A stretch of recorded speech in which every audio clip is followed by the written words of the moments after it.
Okay, Coach Russell. Yes, so, sir. First things first, you avoided me. You ran from me at the National Middle School Duels in the Golf Dome. I don't know about running. I couldn't get a hold of you, though. Okay? Yeah. What'd you guys end up, fifth? I think we got third. Third? Yes, sir. That's a really tough tournament. It is very tough. Now you guys are back up here, and that's only about 45 minutes away from where you're going to be competing tomorrow. The facility we're at tomorrow is incredible, man. Nice. It is state of the art. Cedar Point, which is the best amusement park on the planet. It's directly next to that. So you pick good locations. But So have a good time. who'd you guys bring? What's your team that you bring? It was Minions at that one. What is it here? It's Minion here. It's Minion and Roundtree. We kind of mix the team together, and we got a tough team. Okay. We're looking to be in around that same area. Hopefully, finishing first this time. You guys were third at the National Middle School Duels. You won it like 3 or 4 years ago. We did. Yeah, National Middle School Duels. Is this your first year for this mixed team up here at Defense Oak? It is. It sure is. First time here, and first time we ever mix a team. We usually take our own team, Minion, all the time. We mix with Roundtree. He's got a club right outside where we live, and we decided to mix together this time. Okay. Looking at, you're a pretty good evaluator of talent, I'd like to think. Your son was an All-American at Edinburgh, Sean. Mm-hmm. He's in Minnesota. Sean.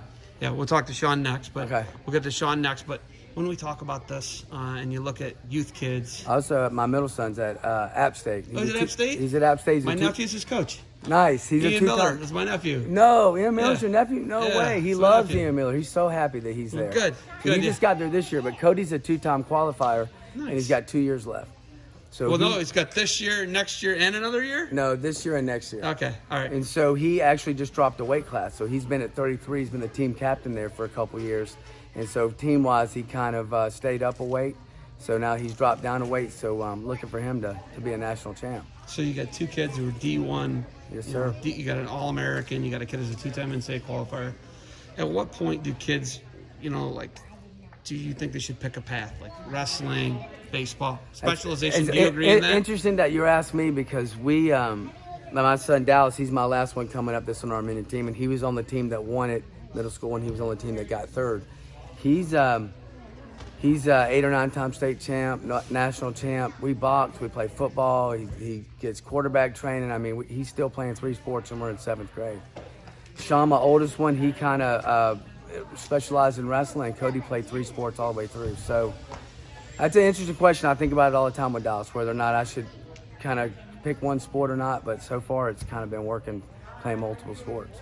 I believe in the multiple sports. I grew up playing 3 sports. So do we. Yeah. I mean, Ian played soccer. Ian played a bunch of sports. All my other nephews, all kind of work nieces, together. Yeah. They all kind of work together. Yeah, and I talked to Clint Musser. He's a coach at Cleveland State. He was an NCAA finalist for Penn State, and he talked about that. He said a lot of the sports misdirection with soccer. He's like, I learned how to do a misdirection shot from soccer. Right. And that's a great point, right? Footwork, right? Yeah, and then if you look at a linebacker, you learn how to really run through someone. Right.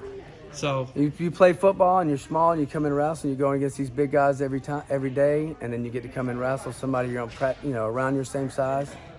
Mentally, I think that makes a difference too. Georgia has really, really come on, man. 15, 20 years ago, Georgia was like not a thought as a wrestling state, right? For sure. It is the deal now, man. You guys are competitive with Ohio and PA. When you look at the Super 32, you had kids win the Super 32 this year. Yeah. I mean, you're competitive in Fargo now. How has that happened with the state of Georgia? I would say just a lot of traveling. I mean, the kids are amazing now, and they're working really hard. We got guys coming home and giving back. We got Pete Yates at Technique Training. He was a 2-time All-American at Virginia Tech. Almost should have been a 3-timer. I mean, we got great coaches now, and we're traveling all the time. My wife puts all the Minion teams together. Jennifer Russell, we've been doing it for about 8 years now. She puts the teams together. We got great coaches. You got Shane Chittum that helps out with the Boom Ranch in Tennessee. Got a great squad that's all pouring into it. And when you travel and you come up here and you wrestle all the better teams, you can't help but get better. They don't make them better than Pete Yates. I love Pete Yates, man. Yeah. I'm really glad I've been roommates with him a couple of times. He hasn't murdered me because I snore. I told him to give a shoe next to him to chuck it at me. So Pete's a good dude, man. Yeah, he's a great dude. Pete's German. Did you know that? I did not know that. Born in Germany, I believe. Well, now I got something on him. You didn't know that? Yeah, no, Pete's born in Germany. Really good guy. Okay, so at what point do you know you got 2 kids who are D1 guys who are All-American caliber? A lot of people are really delusional about their kids' level. Yeah. You are not. Yeah. My brother Ferd, who's Ian's dad, was not. You know, and he wrestled at Ohio State. My oldest brother Ferd. All my brothers are D1 guys in wrestling, so they have a pretty good idea. You know what I mean? We have a pretty good grip on it. At what point do you figure out, like, hey, we think you're a D1 guy, or hey, you got a Life U, right? They're NAI school. Yeah. You got, you know, and there's different levels to this, right? There's NAI, there's D2, there's D3, there's D1. Both of your kids so far have been D1. Right. When do you evaluate when a kid should? You know what? What level, I guess. That's a great question. I don't really know. You know, I think all levels are super tough. You know, you got a lot of different stories. You got guys that go JUCO that are national champs Division I 4 years later. You got guys wrestling in AA that turn out to be Olympians, right? So I'm not sure if there's a level on what makes a D1 guy versus a D2 guy. I mean, I can speak about my son Sean, who's an All-American.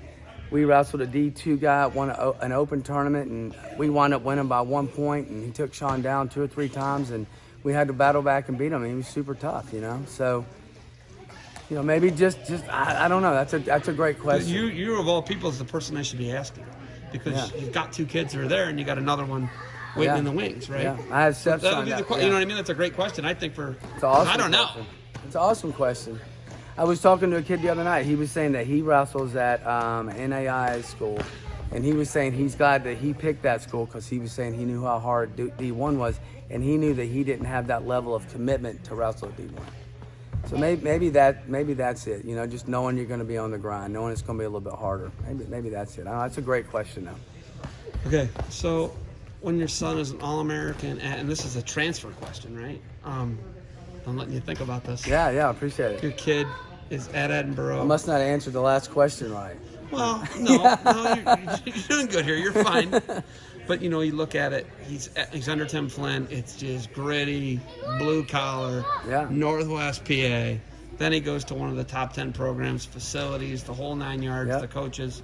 Very blessed. Very blessed. He's an All-American at the school that's gritty and doesn't have much. Yeah. He goes to the other school, a tougher schedule, week in, week out, Big Ten. And he does an All-American at the other school. Yeah. But it's tough, right? Yeah.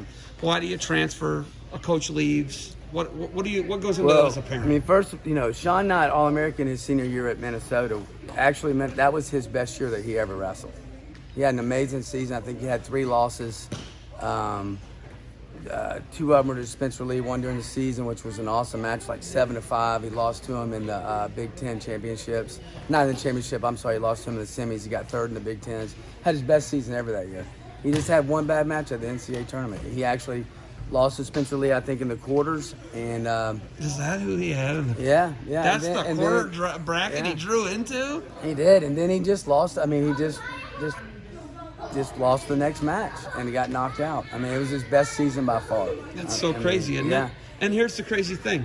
You're sitting here telling me this, and I followed his season. Yeah. But I would have known, and I followed all his other seasons because I did all their home duels. Yeah. I was literally there in person calling all his home duels up until his senior year. Think about that, right? Yeah. So I knew about all of those other seasons, right? And for you to tell me that his senior year was his best year, most people wouldn't know that because what do we evaluate guys on? What's the only thing we evaluate people on? National champion, All-American, the NCAA tournament. That's a little bit of a problem. I don't like that evaluation system. And that shows me, just in this interview, that was my evaluation system for your son. Look over some of people's bodies of work. I mean, his body of work is amazing, right? And you can find guys that'll go 15-13, squeeze in the tournament, and All-American. So, you know, that's crazy, right? I mean, it's a tournament. It's a tournament. All right, what do you want kids to get out of the defense sub duels? We're here for the defense sub duels. I can talk to Sean Russell and all the Russell boys all day with you, right? And evaluating talent, what you do to develop them and be a parent, this, that, and the other, right? What do you want to get out of defense sub duels? We're here for the competition. That's why we're here. That's why we spend the money. That's why we spend the time. We work hard every day. We want to come up here and measure up and see where we're at. And we want to get after it and see where it falls and see what we got to go back and get to work on to keep getting better, keep evolving, and keep getting better. I guess the competition. You got anything else for me? That's it, man. I appreciate you. Appreciate the interview. Awesome. Appreciate that you followed Sean for all those years. That's awesome. Well, I'm kind of bummed out that I don't realize his senior year is his best regular season. Yeah. That the bummer. In the Big Ten, right? Yes. And it was a much harder schedule. Big time. No question. Yeah. He had great coaches in both places. He loves Tim Flynn. Who doesn't And love and Tim? loves Have you it- met someone who doesn't love Tim? And Tebow? loves his coaches at Minnesota. I mean, he was very blessed. He got, Awesome. he, yeah. Had great All right, coaches. Coach Russell. I got other people to talk to. All right. Awesome, man. Thank you. Appreciate it. Good luck to you guys. We'll talk tomorrow.